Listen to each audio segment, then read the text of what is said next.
These long dog days of summer, I mean, we just made it through a heat wave. Mama was parched through this heat wave. I was hitting up Dunkin' every single day, and I will continue to probably for the rest of my days, but especially this summer. Dunkin' is helping everyone stay cool this summer with its lineup of refreshers. These drinks are packed with bold, fruity flavors and served ice cold. It's amazing. Dunkin' refreshers are the perfect afternoon pick-me-up. I like to start my morning with them personally, and then sometimes I go back for a second one because I'm just feeling crazy. They come in a variety of delicious flavors, including fan favorites mango pineapple and strawberry dragon fruit. And then for a limited time, there's black cherry and there's pink pineapple. I'm going to tell you something right now, and it's a bold claim, let me tell you, but I stand behind it. Pink pineapple will change your life. It is so good. It has me feeling like I'm sitting in a pool, resort side, just living, honey. It's so yummy. Try your favorite flavor with green tea, sparkling water, lemonade, or Dunkin's all-new limeade. I haven't tried the limeade yet, but I'm going to. Usually I get my drinks made with green tea and occasionally lemonade, but I do really like the green tea. Or if you don't want to build your own, try one of Dunkin's curated refreshers like the Cherry Lime Ricky or the Ultimate Pink Daydream. The Cherry Lime Ricky, scrumptious. I could drink like 3 of these a day. They're so freaking yummy. Head to Dunkin' today and find your favorite refresher. Dunkin' refreshers contain less than 1% fruit juice. Limited time offer. Every good detective needs a partner to support them on important cases. Think of a State Farm agent like your sidekick, there to help you along the way in your search for coverage. State Farm can help you choose the coverage you need, whether it's for your home, car, boat, or even RV. With so many options, it's nice knowing you have help finding what fits for you so you can get back to solving all of life's bigger cases. Go to statefarm.com or use the award-winning app to connect with a local agent and get a quote. Like a good neighbor, State Farm is there. Hi, Ryan Reynolds here for Mint Mobile. Are you looking for a beach read this summer? May I suggest your big wireless bill? It's got suspense, mystery, a slightly flat, emotional arc, and a shocking twist where you realize you've been overpaying the entire time. Fortunately, though, Mint's story is better. Every plan, $15 a month, even unlimited. That's it. Happy ending, 0 tears. Give it a try at mintmobile.com/save. Upfront payment of $45 for 3 months, $90 for 6 months, or $180 for 12-month plan required. $15 per month equivalent. Taxes and fees extra. Initial plan term only. Greater than 50 gigabytes may slow when network is busy. See terms. Hey weirdos, I'm Alaina. I'm Ash. And this is Morbid.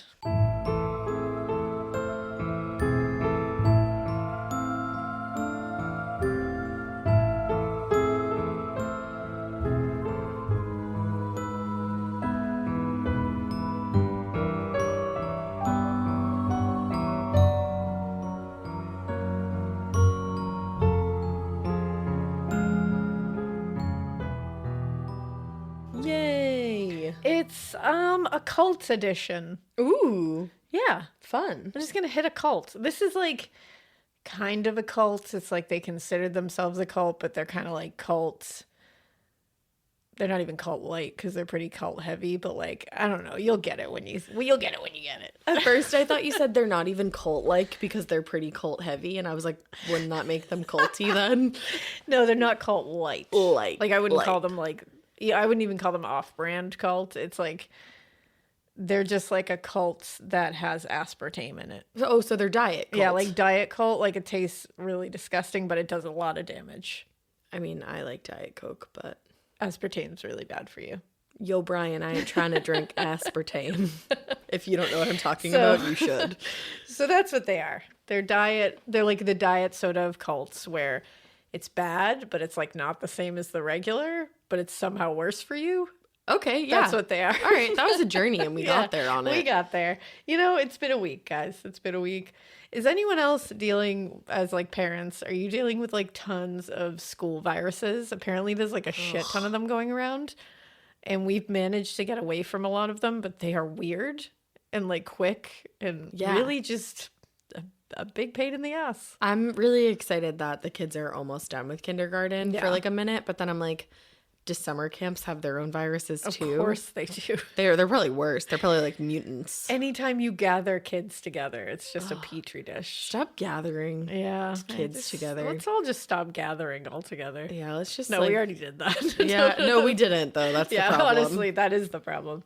But you know what? Here we are. Talking about diet cults.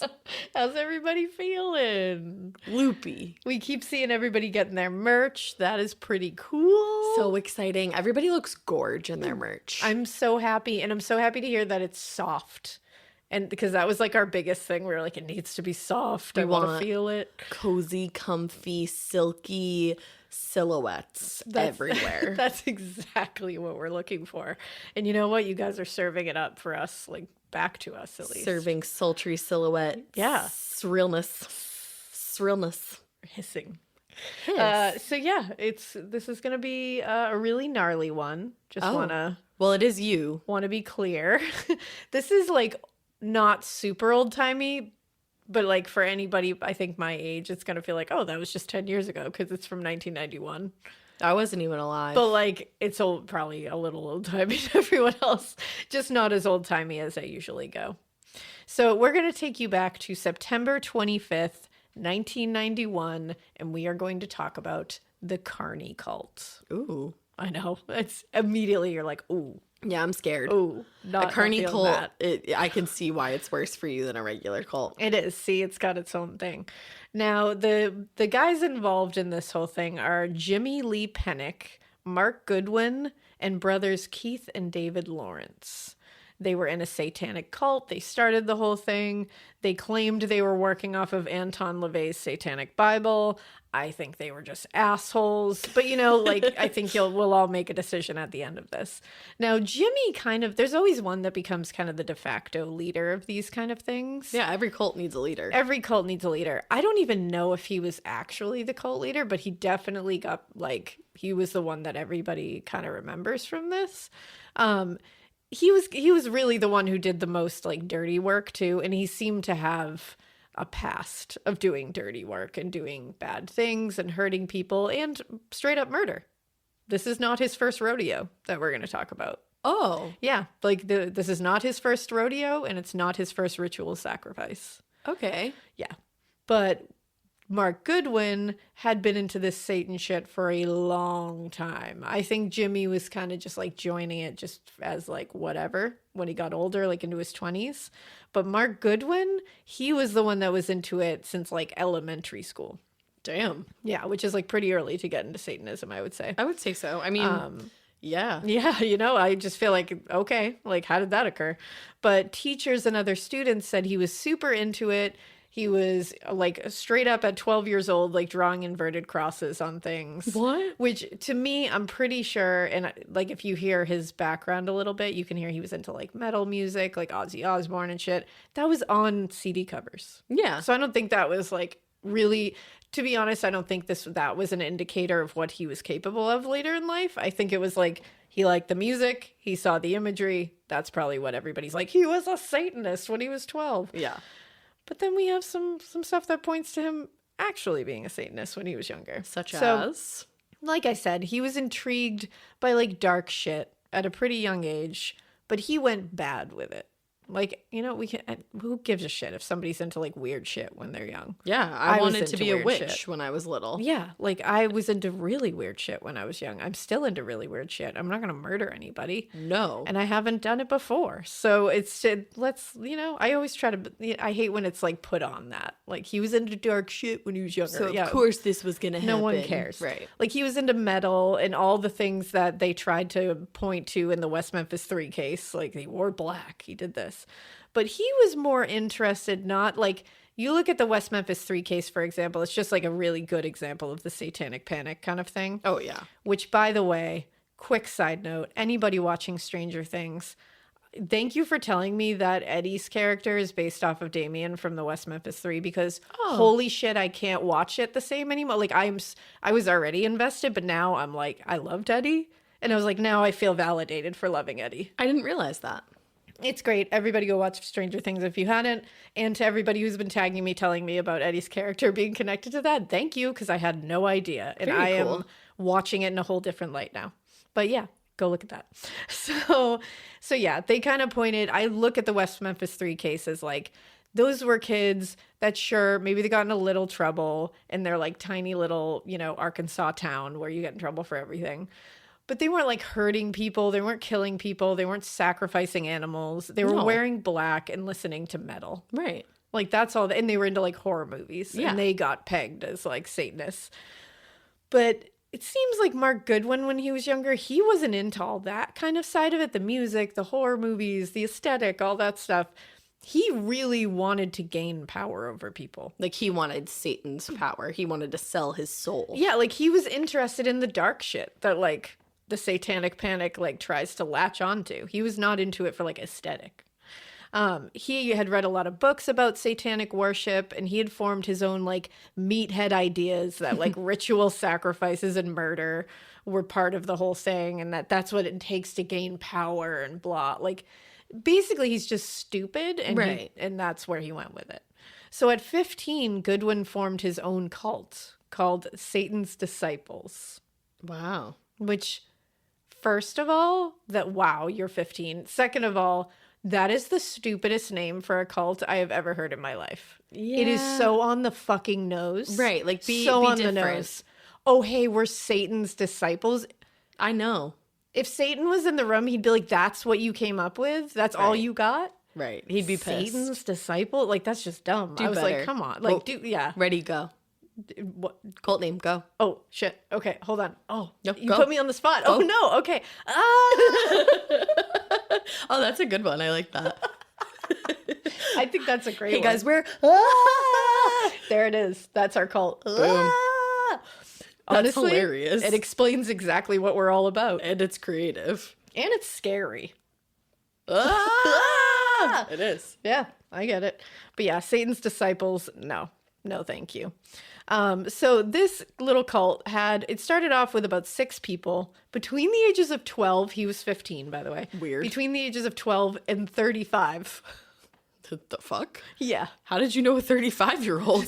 Not sure why a 35-year-old was hanging out with 12-year-olds and 15-year-olds. No good reason, I can tell Yeah. you that much. Well, and apparently they would meet and perform rituals in old barns and abandoned cemeteries and in forests, anywhere that's spooky ooky and seems right on the nose for a Satanist cult. I want to know, like, what satanic rituals are other than sacrifices. Like, what are the other ones? Yeah, there has to be other ones here. Because you only hear about sacrifices, but Because that's just scary and what is associated with it. yeah, I want to know what other kinds there are. I'm going to look into that. Yeah, there's probably a zillion other ones. They probably don't really even do so, to be quite honest. Right, well, that's the thing. Like, rituals are probably not really part of it, to be No. quite honest, but I'm not sure. It just seems very, like, it's all, we talk about this all the time, that, like, you know, every religion that, like, gets that, like, stereotype placed on them of what people think that religion is, and Satanism is no different. Yeah. And it's usually not right. Like, Yeah. not true, not correct. It's just what is put out there in the media or in, you know, popular culture, whatever. Satanism just happens to have gotten, like, a real bad rap for, like, ever. It's just, like, what people think it is. It's too many generalizations. It is. We generalize too many things in general. General. See how meta that was? We are generalizing too much in general. I feel like it's just like the world is generalizing people and things and ideas. Generalizing is losing all meaning in my head. In general, it really is. I won't get too far Stop into that, it. don't worry. But either way, they're doing all these rituals, blah, blah, blah.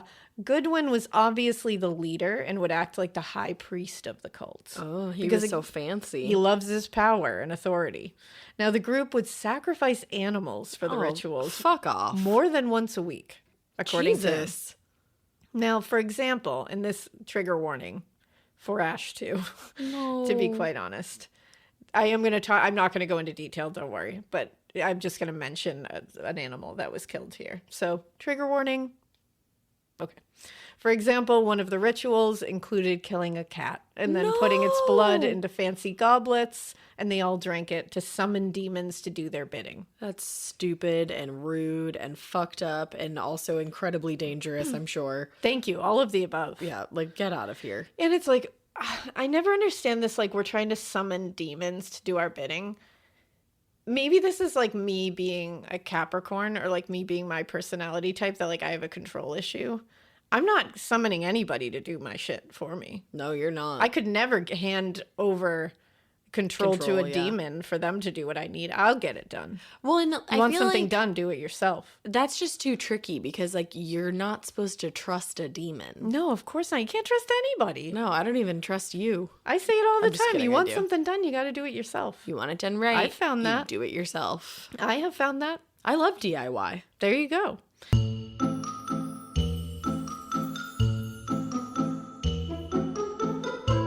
Now a word from our sponsor, BetterHelp. I feel like I've been hearing so much more about burnout lately. Like, I feel like everybody around me is just burned out. I feel like everybody's working too much. Nobody's taking enough time for themselves. Like, you're not making a nail appointment. You're not having a little spa day. You're not reading a book. And you're starting to feel like you're losing your mind. And I get it because life is so overwhelming. People are burned out and you probably don't even know it. But here's the thing. If you've got a lack of motivation, if you're irritable, if you're fatigued, or anything like that, you might be burned out. And you know, you don't have to just be burned out from work. Any of the roles in our life can lead us to be burned out. Like, if you're a mom, you're probably burned the F out. If you're a dad, you're probably burned the F out. If you're a human, you're just tired, you're burned out. But BetterHelp Online Therapy wants to remind you to prioritize yourself, and talking with somebody can help you figure out what is causing the stress in your life.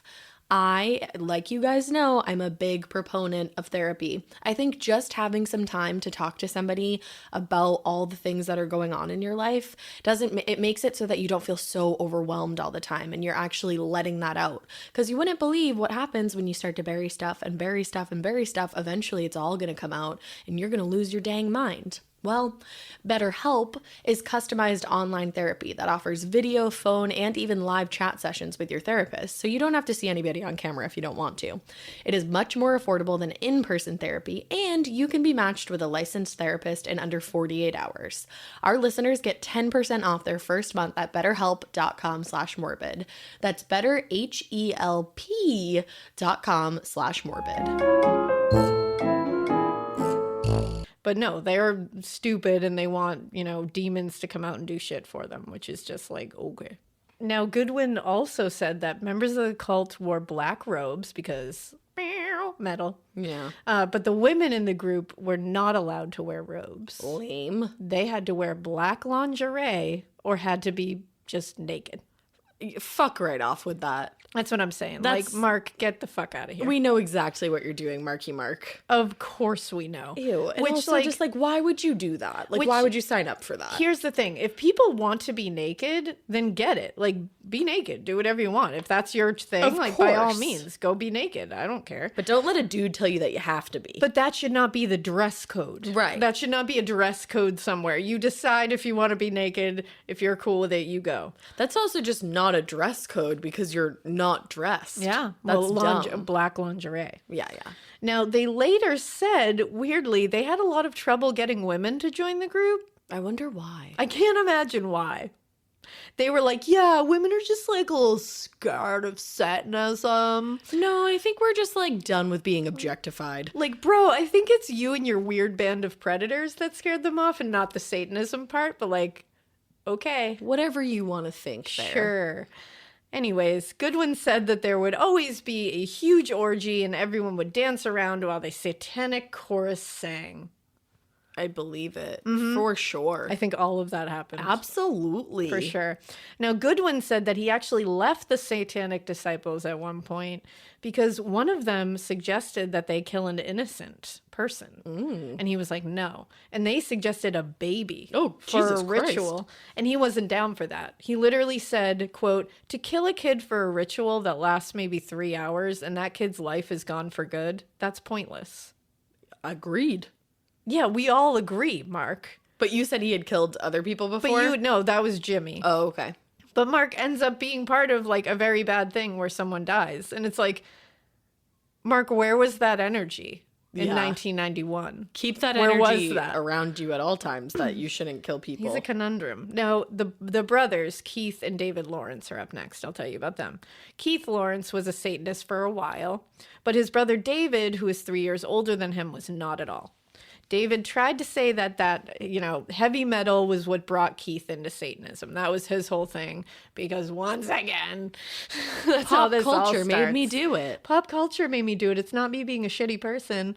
But, I'm going to call bullshit on that. Apparently, though, Keith did take music very seriously and really probably was influenced because of his own mind and not the actual lyrics or music himself. Yeah. He just liked music. So, of course. He was also big into reading tons of book about Satan. Tons of book. Just tons of book about Satan. That, the many book. He read tons of books about Satanism, and he really dove headfirst into it once he started. So he just got really interested in it, which would be fine if he just got interested in it, wanted to learn about it, wanted to do whatever. But David said that once Keith got really into this, his personality changed drastically. He said he became a more hateful, more aggressive person. He said he hated everybody and everything around him, and he would do things like simply to get people upset. He liked upsetting people. He was actually so upset that David didn't want to become a Satanist. Keith was. He was like, why is my brother not a Satanist? That one day during an argument about this topic at hand, he grabbed a kitchen knife and chased him around the kitchen with it. That'll definitely make somebody want to do what you want them to do. I'm like, what? Do you think he was like, wow, this seems great? You know what? On second thought, brother, this has changed my mind. You seem like you're making very good choices, so I'm going to go ahead and go with you in this. Yeah, your threats have changed my mind. So as you can see, Keith is having some issues with the whole Satanism thing.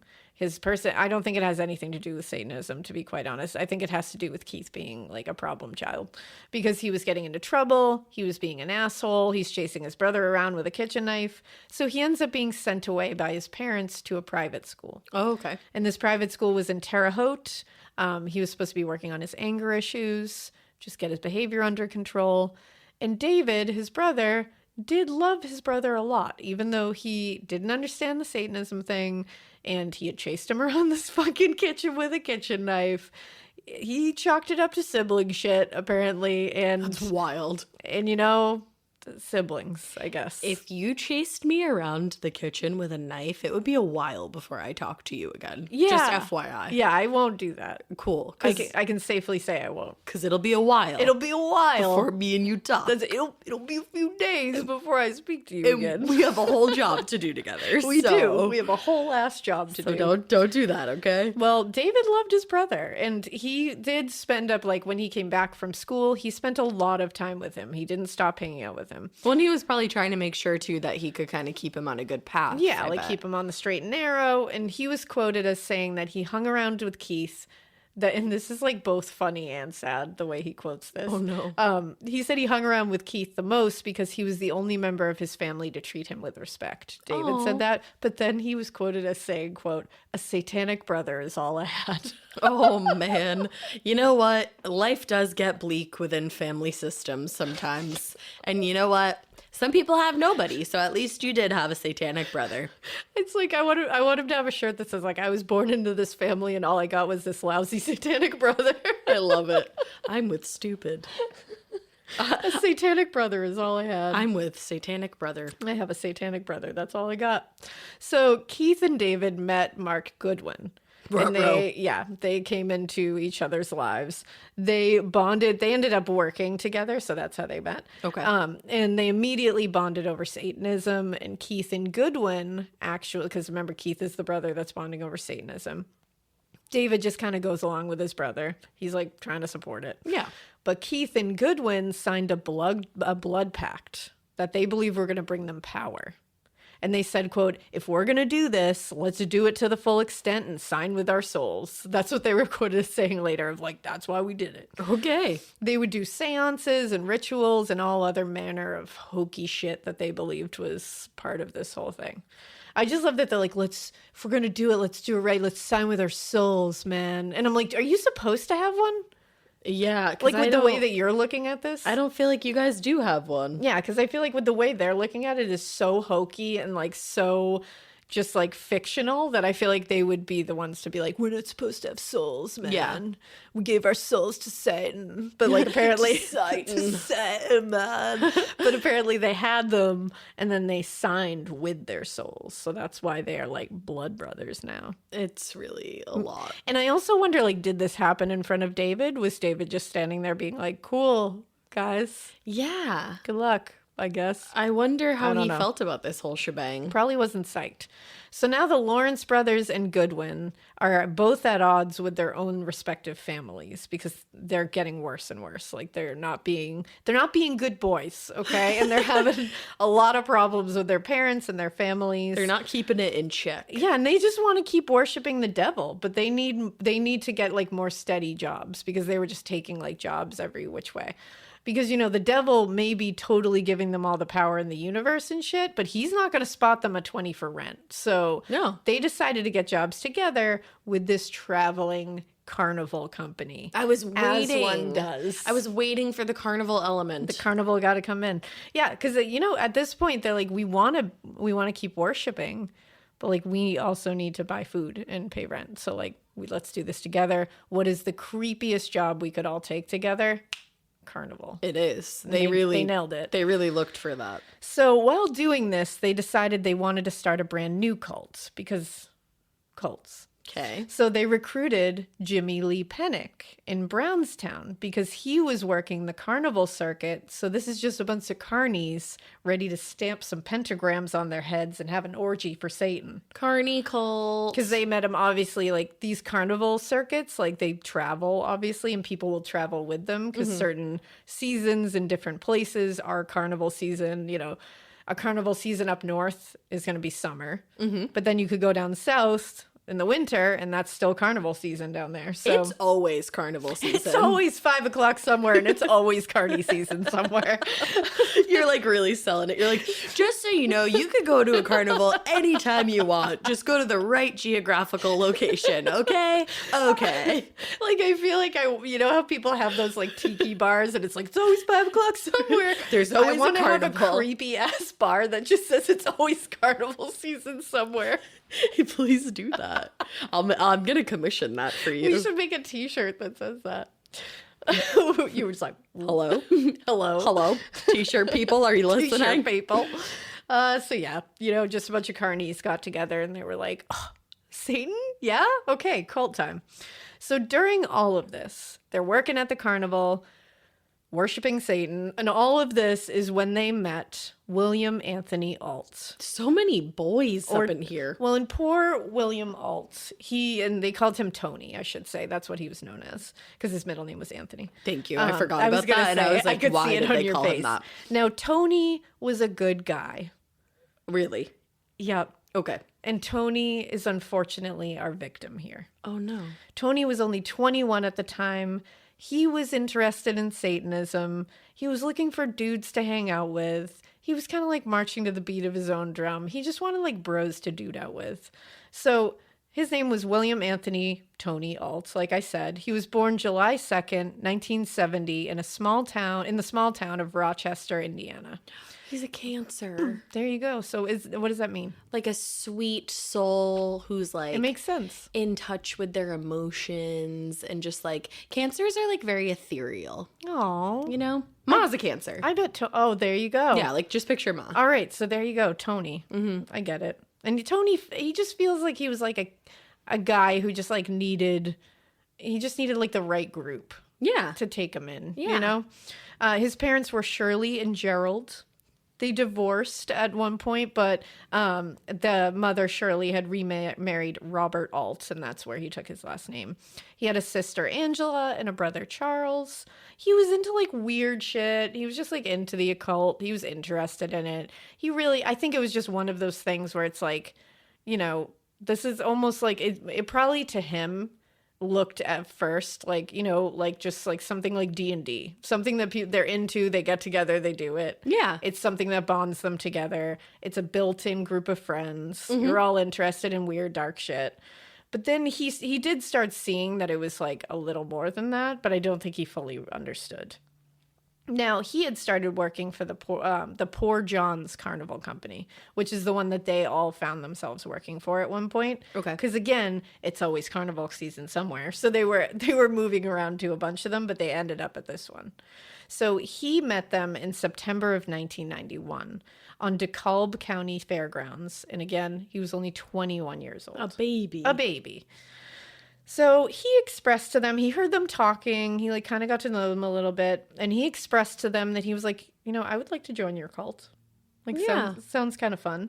He was very interested in this stuff. And also, again, he was like, I really just want some friends to hang with. So, like, can I join? Yeah. And, we all want that. Of course. We all want that. But for some reason, they were not interested in him becoming part of the cult, Really? which is weird. Did they 'cause I'm have a like, reason? They didn't really give a reason. Huh. And later, what's even more frustrating is these fuckers talk about Tony and they say that like he was a really nice guy and he didn't deserve any of it. Are you kidding me? Literally talk about him like, yeah, you know what? He was like a really great guy and like we shouldn't have done what we did. What? So it's like they admit that this is like a really good guy. And I do wonder if initially they were like, yeah, you don't belong because you're actually a like good person and we're shitty people. And, Okay. like, we don't want you here because we don't want to hang out with a good person. I Right. wonder if that's part of it. They could tell he was a good person. Probably. So in September, again, he's like, I want to join your cult. They're like, no. And he's like, come on. Like, I want to join your cult. Yeah, like just let me So join. in September, he approaches them and tells them, I want to be part of everything. They keep telling him no. And the thing is, he finally was like, well, listen, I know something. I know something pretty big. Okay. He knew something that could take these fuckers down. Oh, uh-oh. And he decided this was his in to the cult, which is not great. So somehow he knew that in August of that same year, an 18-year-old guy named Andrew Lee Wright was murdered in Ohio by having his throat slit. Jesus. He was murdered in an Ohio field, and his body was dumped on the turnpike. He was also a carnival worker, this guy. Apparently, Andrew had been killed because he had been speaking about Penick committing another crime in Ohio before that. Uh-oh. Well, he also knew that this is what Tony knew. Tony was like, I know that someone by the name of Keith Lawrence and someone by the name of Jimmie Penick are responsible for this murder of Andrew Lee Wright. Yeah. Uh-oh. We don't need you to know Uh-oh. that. So now he knows he has something on them, and he's trying to use it as blackmail for them to let him into their group.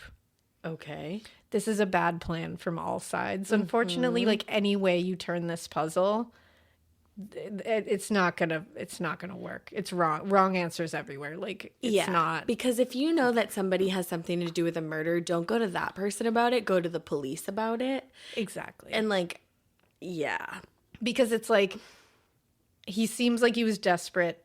He seems like he desperately just wanted to be in a group. Mm-hmm.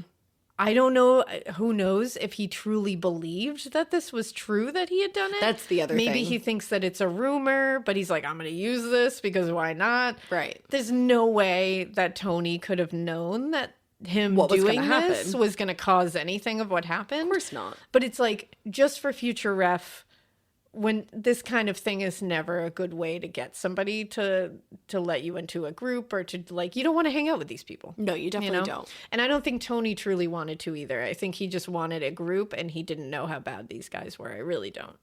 So of course, at first they're like, fine, you can be part of the group. But there's like a huge initiation process and there's a ritual and there's probably, some like orgy involved. And you have to make sure you don't tell anyone about this. Okay. Because shit's about to get real. So don't tell anyone that you are becoming part of this cult. Don't even tell people that this cult exists. That's the only way that you're ever going to become one of us. And he was like, okay. He's like, that's easy. Yeah, he's like, I don't want to talk about it anyway. So September 25th, 1991, they asked a friend of the cult, which is like a friend of the pod, but really scary, I would assume. Because like literally it's like friend of the cult. This woman's name was Brenda Ferguson to help them with this whole thing. of course, they didn't really tell her what they were doing. That's the thing. They weren't like, hey, Brenda, we want to do something terrible to this guy. Can you help us out? They said that they were initiating Tony into their satanic church and that they needed her help to scope out a really good secluded place that has like satanic vibes, but also might be really good for a picture after, you know, flanking the new initiate like a graduation photo. Okay. So it had to be a mix of broken down cemetery and picturesque view. You know? Yeah. Like that's what they were looking. Not an easy task. Beautifully said. But you know what? Who better than Brenda to do this? I trust Brenda for Who that. doesn't? So everybody can trust a Brenda. So the carnival is shutting down for the day. All the rides are over. The lights are slowly turning off. The creeps are slinking out of their booths to do all manner of dark shit. I'm totally kidding. They were probably just completely normal people who are just going home after a hard day's work. I think. They're definitely just going home for a beer. Yeah, that's all what we just pictured. But like in reality, they were all just like, wow, great job, everybody. See you tomorrow. Yeah. Now, except for these assholes. These were the ones slinking off to do some bad shit. So now everything's over. They work their hard day. Brenda picks them all up in her car. She picks up Jimmie, Mark, Keith, David, and Tony. So Brenda had found the perfect place. She had done her job. It was the secluded farm outside of Auburn, Auburn Farms. And farms are perfect for a ritual. Oh, of course. They're all like, this is what we need. They're spooky, but, you know, they're necessary. They can be picturesque. They've got everything. And they're super secluded usually. That's the thing. And I feel bad because Brenda did a good job with the location if it was what they were planning on doing, which was some like spooky ritual not involving any kind of sacrifice or anything. Like she'd found a great location for that. And I feel bad because I think she thought that she was just setting them up for a really great ritual that evening. And then so she just left and dropped them off. Thought nothing of it. And they all said she didn't know. They didn't tell her anything. They told her initiating Tony. I feel like they've done something terrible to her. So they get in there and they have Tony lie down on the door that they have makeshifted into a satanic altar. Mm-hmm. Once he lay on the door / altar, they tied him up and they gagged him with a towel. It like bothers me. I'm like, at what point did he realize? I know. Like I thought about it and I was like, did you realize like as soon as it like when they tie you up, you have to realize something is awry. Or at least just be like start to get nervous. And it's like I'm sure he tried to get away. It's just like really sad to think about. So it begins with Keith reading some kind of satanic spell or prayer. Who knows? Like these assholes probably just made this shit up. Of course. So this is happening and everything just kind of seems weird, but not yet completely violent. It's just weird. And then Jimmie just whips out Keith's knife and slices from Tony's neck to his groin. Oh my goodness. And we are talking a deep cut, like close to the Y-shaped incision that you prepare an autopsy with. Right. Yeah. That takes force. Of course. Trust me, that takes force. So now that they have sliced, he's basically been sliced open. Yeah. He's been eviscerated at this point. Yeah. Goodwin and the Lawrence brothers just start putting inverted crosses, like cutting them into his upper torso and abdomen. They also just slice into him, like all over the place. And he's alive for all of this. Tony. He was still alive. So now he is lying here, bound and gagged and bleeding and sliced open. And Jimmie Penick leans down into his face and asks Tony if he is ready to die. What? Tony answered, and Jimmie's response was to slice open his throat. Oh. And he said he answered me, but I don't think he ever said what the answer was. Oh. But he said, I'm assuming it was no. This all just happened so quickly. It happened so fast. And the fact that he was saying he answered me is like he was alive for all of that until the very end. And it's just like you think of Tony on his way and he's probably just excited to be a part of something. Yeah, it's... And obviously had no idea that this was going to happen. It's just like thinking of him driving out there that night ruins you. Yeah, because it's just no one could ever conceive of this happening. Never. No one. Never. And that's why I truly believe that Tony didn't think that maybe thought those rumors of, you know, Keith and Jimmie being murderers were just like rumors because they were in a satanic cult and all that. Right. I truly believe he probably didn't know exactly what he was getting into here. I agree with you. I really believe that, and which makes it even sadder because I think he just wanted a group to hang with. Right. And it really does break my heart. Now, they weren't done. After they've slit open his throat and are satisfied that he is dead, Goodwin, Keith, Lawrence, and Jimmie all help each other cut off Tony's head. Yeah. And they dismember him. Why? They cut off his hands, and then they attempted to burn the dismembered pieces of his body. They took all the remains after this, and they buried them in a shallow grave in a nearby field that was like near the site of the murder. Then they just called Brenda and had her pick them up. And here, I'm wondering about what Brenda thought about them being -1 member here. Right, because was Tony did Tony go out there with them? Yeah, Tony was out there with them. So Here's the thing. I don't know about Brenda. I don't know what, and that's why I'm not going to sit here and like pretend to know about Brenda or what she knew or what not. I know that they claim that they didn't tell her anything. Mm-hmm. And I know that she was really not brought into this after this. But I'm still like, Brenda, did you ask where Tony was? I mean, I would ask. Maybe, am I detail oriented? I don't know if I would just be like, well, I came here with this many of you, and now there's one less of you. Well, and you would think that she'd be like, "Oh, is Tony coming? Like, does he need a ride home?" That's the thing. I'd be like, "Where's Tony? Does he need a ride?" This is That would be what I would ask. Yeah, that's the thing. Like, I intentionally chose a secluded area for you. Like, where is he? but I guess just playing devil's advocate, and no pun intended. Maybe she did ask, and maybe they gave some kind of answer, like it's part of the initiation. He has to walk home. He has to like find his way home. Right. It's true. That's why I don't want to like say either way with Brenda. Obviously it makes you question, but you have no idea. Mm-hmm. And I don't want to, who knows who Brenda is. Now, either way, they stopped at an Arby's and had food. Kidding me? That is always just like so incredibly disturbing when they carry out such a heinous act and then go get a burger. Yeah. Now, how did they pay for this Arby's, by the way? Oh, I'm sure you're going to tell me what I know. They didn't pay for it with their money. They took money from Tony's pockets before they burned his dismembered corpse in a field nearby.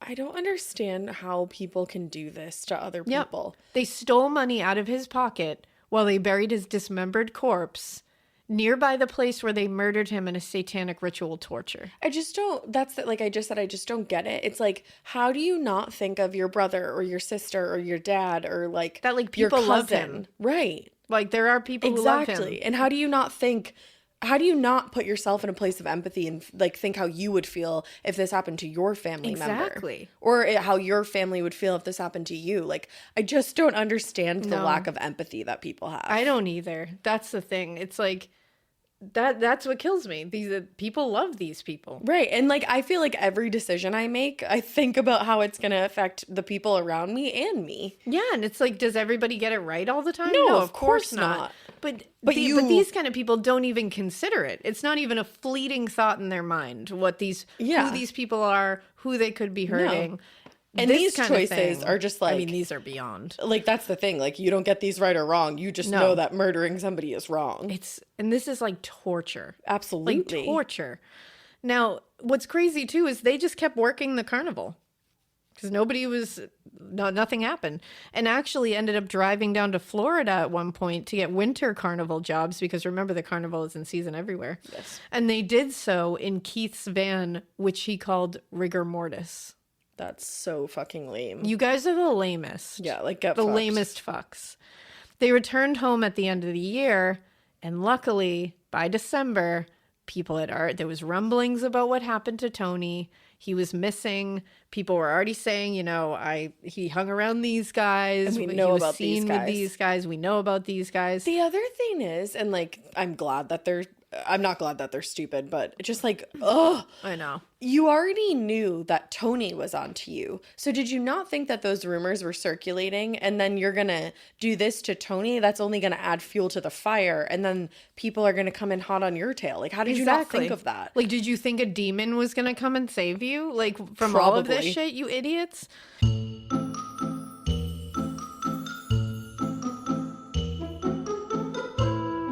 I am healthy and I feel great, and I think a lot of that is because of Liquid IV and the fact that I'm prioritizing my health and wellness. Because sometimes you push your body too hard or you just feel run down, but that's the thing. When you're feeling like that, it's so important to stay hydrated because making hydration a priority helps you feel better on a daily basis. When I put my health and my wellness first, I literally said, let me put that hand in hand with Liquid IV because that makes me feel like $1,000,000.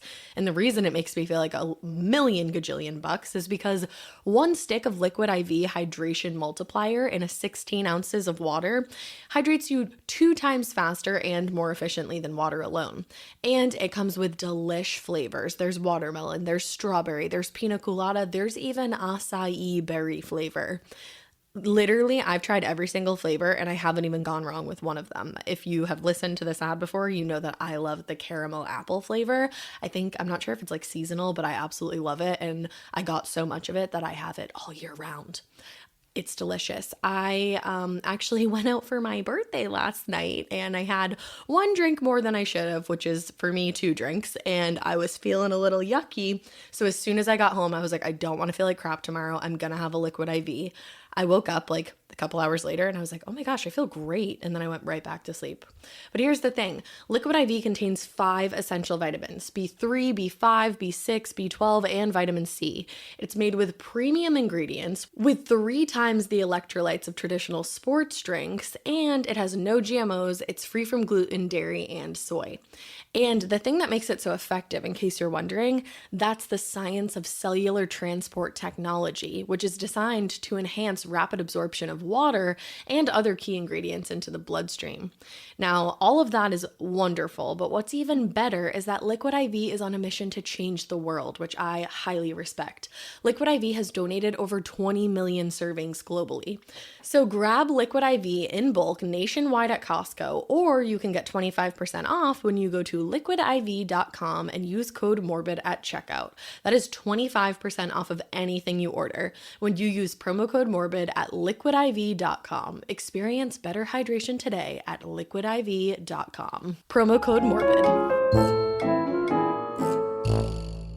So, yeah, but on December 12th, Keith Goodwin's own dad called police and told them that he had something to say. That's a good dad right there. He told them his son had described to him that he witnessed a murder that was part of a ritual satanic sacrifice. Oh my God, that poor man too. Yeah, I'd be like, having to oh do great, that. that's my son. That's what he does. I'd be like, great.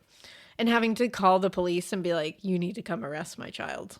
That I can't Like, imagine the internal struggle that you would go through. Oh, well, they were immediately arrested. Good. Now, Tony's body was discovered the next day, December 13th, 1991, when deer hunters in the area stumbled upon the loosely buried body. Oh. They also found the burnt remains of a hand and a head. Now, Goodwin was charged with conspiracy to commit murder. Jimmie Penick was charged with aggravated murder. He basically just admitted the entire thing outright. He was like, yep, I did it. Mm-hmm. Goodwin admitted that he had witnessed the entire thing and had lightly participated. You don't lightly participate in murder, you fuckface. You participate or you don't. You participated. And, by the way, being there is participating. Oh, yeah, exactly. Whether you're picking anything up and doing it yourself, you're participating in a murder because you're not actively stopping it. Exactly. You are fully part of that. Yup. And it's like, and you did nothing afterwards to alert anybody. Then you are fully part of that. Like Tony's body just was out there rotting for months because you didn't tell anybody about it. Consider yourself a murderer. Yeah, you piece of shit. Now, the Lawrence brothers were actually vacationing in the Bahamas at the time, so they were busy. I don't even know what I could possibly say about that. But they came back on January 10th, and when their plane landed in Miami, they were quickly extradited immediately back to Indiana and were charged with aiding in a murder. Good. I'm so mad that it wasn't on the way to the Bahamas. Right? I know. They actually got to have a last vacation. That makes me so angry. Now, during the trial, they admitted that Keith had actually tried to cut Tony's heart out. What? Yeah, that came out. So Keith being like, I lightly participated. Yeah, please. Not a ton. Like he didn't have, or that wasn't even him. It was Goodwin who said that he lightly participated. But Keith, one of the brothers, he just comes home from the Bahamas and it's like, what? I didn't do anything. And they're like, no, he actually tried to cut his heart out. But like, good try. Now, Goodwin and David Lawrence decided that they were going to find religion in jail. because they think it helps. Mm-hmm. And David Lawrence actually said if he went to prison that Jesus would just freeze his soul because no man can lock that down. Yeah. Spoiler alert. That doesn't happen. So, and he said, though, that he regretted the whole thing because, quote, that boy Tony had the right to live. Yeah, he did. And you took it from him. Yeah, they all say that a lot. Like, a lot of them are like, he had a right to live. And I'm like, then why'd you take it from him? what is wrong with all of you? And Mark Goodwin actually apologized to Shirley, Tony's mother. But she said, get fucked. Good. He said to her, Mrs. Givens, I never really knew your son. Whatever I know, I do know he was a good-hearted person. I am very ashamed of what I did to your son. And she actually yelled at him, you damn well should be. What chance does he have now? What am I supposed to feel? Sorry for you? You never should have done it.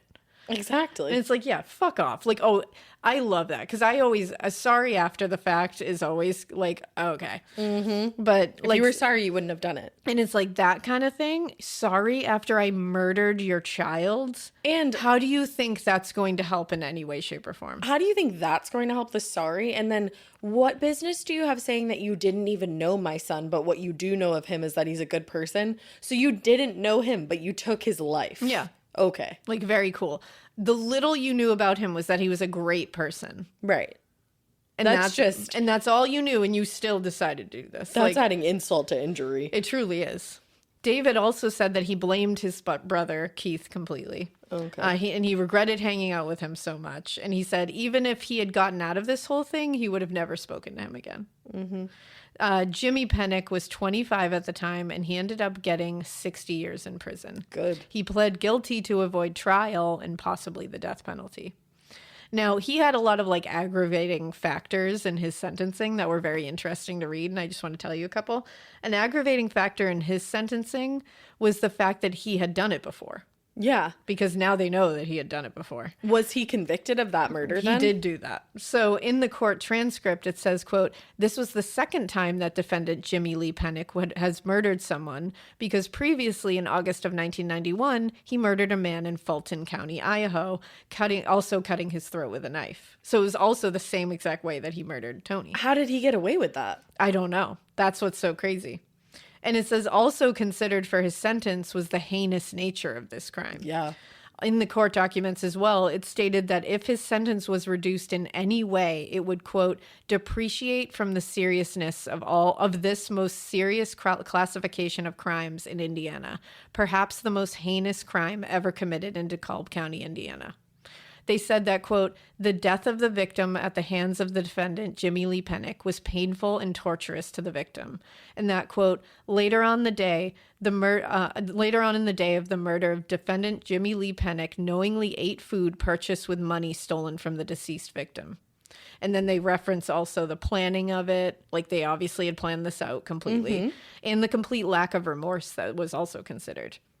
Good. Now, Penick's team argued, quote, Penick does concede that the victim suffered some pain. Some. We're here to argue the amount of pain I inflicted on this individual. And he's also like, okay, I concede that I guess he suffered some pain, but argues that virtually all murders involve pain or torture. So this is not an element particular to the facts of this case which can be used to justify imposition of enhanced or consecutive sentences. You're kidding me. The amount of pain that he inflicted on his victim through torture should not be taken into account when it comes to sentencing, like a big sentence or consecutive sentences is what they're saying. Tell me that the judge... Because all murder hurts. Right. Tell me the judge flipped him off. Absolutely. And did not consider that. Yes. So the court found that infliction of grave injury and pain over an extended period of time is sufficient to support an aggravating factor. Now, what's interesting about this, remember, we're involving torture here, like pain and torture. They used a precedent for this, and this precedent was Loveless versus the state, 1994. Oh. This is precedent set in the case of Shanda Scherer's horrific torture and murder in 1994. Now, Melinda Loveless is the defendant stated there. Mm-hmm. That's really interesting to me. I was like, holy shit. That is wild. Because remember, this trial happened like after the Shanda Scherer case happened. Right. So Penick, like, because the trial happened like way later than the murder, is Of what I was course. saying. Now, Penick, it says, quote, and this is what the court said, quote, Penick's own words describe how the victim's chest and abdomen were cut open, how Goodwin tried to cut out the victim's heart before he died, and how the victim remained conscious throughout this and responded to questions from the defendant. Only after defendant slit the victim's neck did the torture end. There's sufficient evidence on the record to support this aggravator. So they were like, your own fucking defendant, like, sealed that. his fate there. Right. He told us everything. So what are you trying to do? Now, they also tried to get rid of the aggravating factor that used the dismemberment and concealment of the body. Penick's team argued that dismemberment and concealment are basically the same thing. They're both done for the same purpose, to conceal. Okay. Yeah. But the court was like, no, you idiots. They said, quote, furthermore, we do not believe that these are the same factors, although removing and burning the hands may have been done to conceal the identity of the victim. And get ready. Removal of the head had nothing to do with this. Defendant himself stated that the head was removed in order for Keith Lawrence to give the skull to a friend. No. Yes. Found that buried in a court transcript. It was never repeated in any newspaper.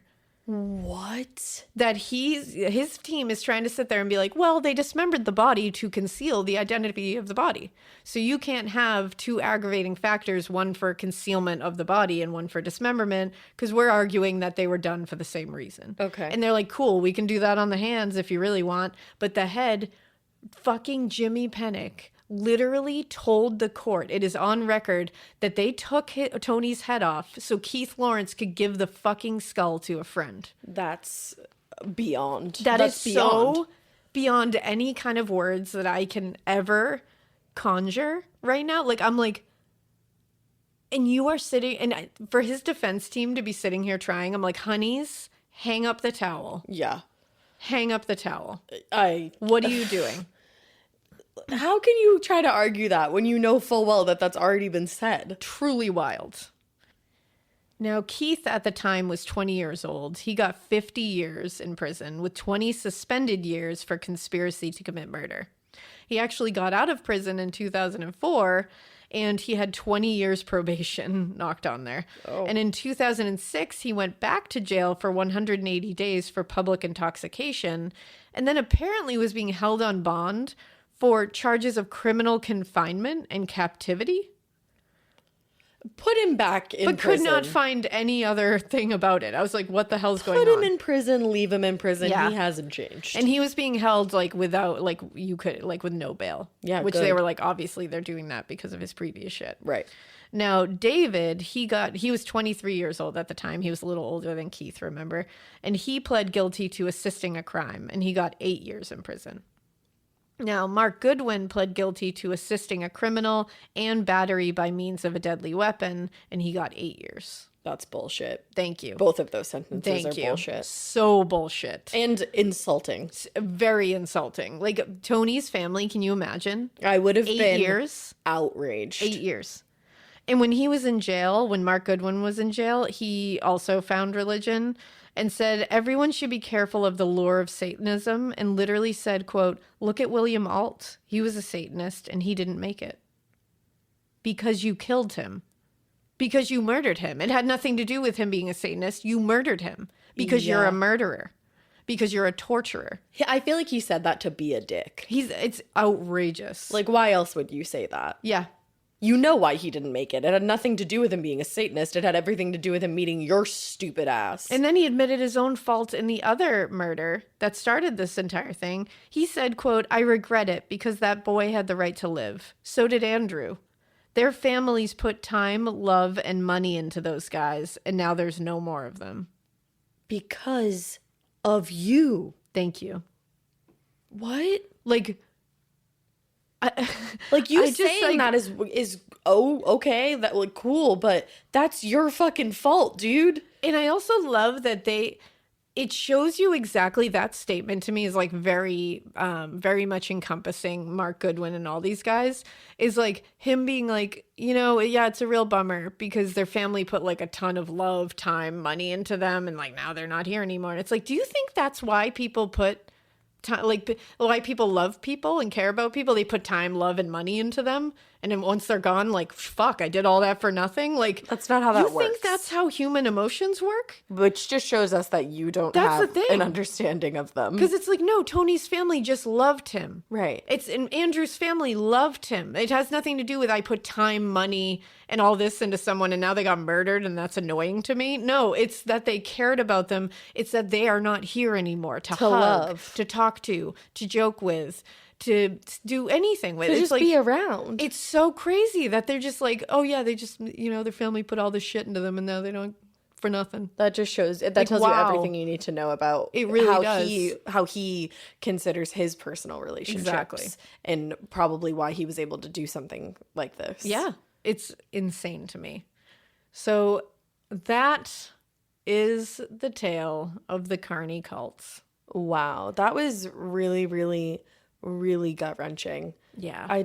The fact that Tony just wanted to be a part of something That's what kills and me. like, probably went out there so, like I said, so excited, and this is what Yeah. happened. Exactly. And his poor family having to sit through this trial and listen to these guys say like, yeah, I didn't even know your son, but I heard he was great. Sorry for killing him. My bad. For those families to have to deal with that, Yeah. I don't even know how you would go about the rest of your life. It's so flippant and it's That's so it. That is the perfect word Yeah. for it. It's so flippant. and it's just acting like murder is just like, oops, sorry that I ran Right. over a nail with your car and I popped the tire. Like, that's a bummer. That was a Right. great car. And it's like, no, this is a person that you ceremoniously tortured and killed and that's the and thing. then dismembered. Like him saying, oh, they put so much time and money into this. It's like a car. Yeah, it truly is. Like, he treats them like it's A possession. This whole thing is just a possession and not human beings that actually were taken from their families and loved ones. And It's devastating. it's a really, like,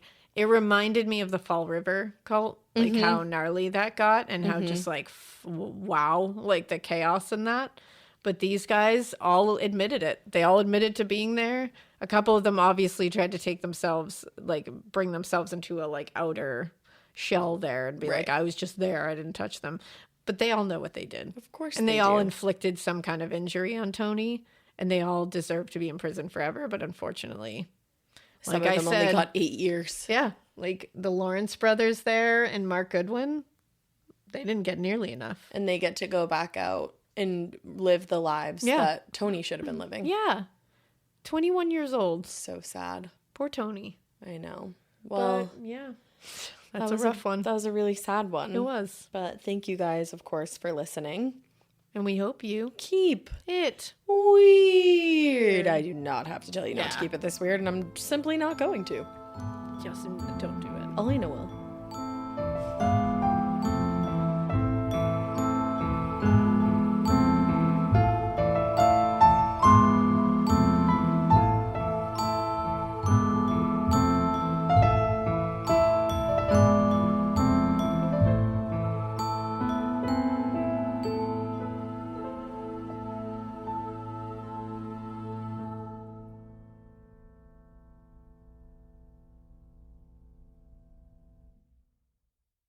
Waking up exhausted, foggy, and running on empty? For me, one of the missing pieces was magnesium support.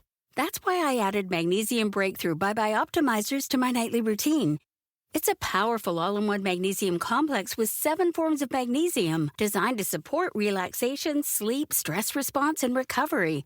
If you're ready to feel more rested and have a great summer, go to byoptimizers.com/hags and use code HAGS for 15% off any order. I like things my way. My coffee, my schedule, and my treatment. So I talked to my doctor about self-injecting with the Vyvgart Hytrulo pre-filled syringe, which contains efgartigimod alpha and hyaluronidase QVFC. It's injected under your skin, subcutaneously. It means I can inject in my space, on my time. It's my treatment, my way. Visit VyvgartMyWay.com. That's VYVGART myway.com. And talk to your doctor about Vyvgart Hytrulo. Brought to you by argenx.